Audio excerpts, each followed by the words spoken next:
La main de l'Éternel fut sur moi, et l'Éternel me transporta par son esprit, et me déposa dans le milieu d'une vallée remplie d'ossements.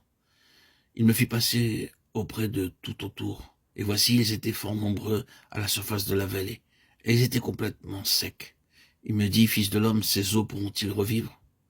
Je répondis, Seigneur éternel, tu le sais. Il me dit, prophétise sur ces eaux, et dis-leur, ossements desséchés, écoutez la parole de l'Éternel. Ainsi parle le Seigneur. L'Éternel a ses eaux. Voici, je vais faire entrer en vous un esprit, et vous vivrez.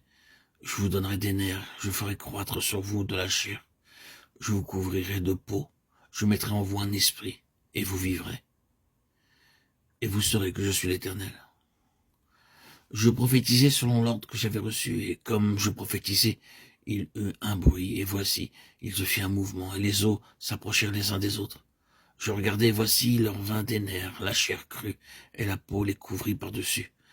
Mais il n'y avait point en eux d'esprit. Il me dit, prophétise, et parle à l'esprit. Prophétise, fils de l'homme, et dis à l'esprit, ainsi parle le Seigneur l'Éternel. Esprit, viens des quatre vents, souffle sur ces morts, et qu'ils revivent. Je prophétisais selon l'ordre qu'il m'avait donné, et l'esprit entra en eux, et ils reprirent vie, et ils se tinrent sur leurs pieds.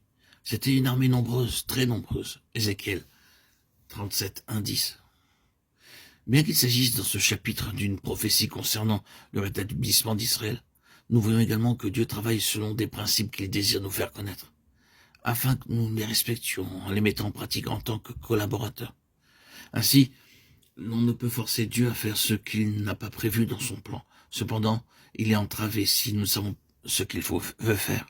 De plus, notre service dans la prière manquera de vie à cause de notre ignorance quant à l'œuvre qu'il veut accomplir. Dans la parole de Dieu, nous voyons que toute œuvre implique un instrument, qu'il soit individuel ou collectif. Et pour cet instrument, la révélation de sa mission, de la tâche pour laquelle il est appelé et désigné par Dieu. Concernant Moïse, maintenant va, je t'enverrai auprès de Pharaon, et tu feras sortir d'Égypte mon peuple, les enfants d'Israël. Exode 3.10. Pour Josué, c'est toi qui mettras ce peuple en possession du pays que j'ai juré à leur père de leur donner. Josué 1.6. Pour Gédéon, va avec cette force que tu as et délivre Israël de la main de Madian. N'est-ce pas moi qui t'envoie? Juge 6.14. Il est très important de savoir dans le plan divin, dans un mouvement de Dieu, avec le témoignage que nous travaillons un détail de son plan qui nous a été révélé. Cela apporte de la croissance spirituelle, produit une grande assurance et de l'autorité dans la prière, qui devient un réel travail, étant un avec lui dans son plan et dans son fardeau qu'il partage avec nous. Et nous expérimentons également que nous pouvons lui demander d'accomplir par l'Esprit ce qui a été révélé. Commandez-moi à l'égard de mes fils et à l'égard de l'œuvre de mes mains. Ésaïe 45, 11. Autrement, nous n'avons aucun pouvoir pour agir sur Dieu. Les 10 versets de ce chapitre enferment donc 5 principes. La vision de l'état des choses, la foi, connaître l'intention de Dieu, la prière sur la base de son intention révélée. Et enfin, le Saint-Esprit seul peut accomplir l'œuvre de Dieu.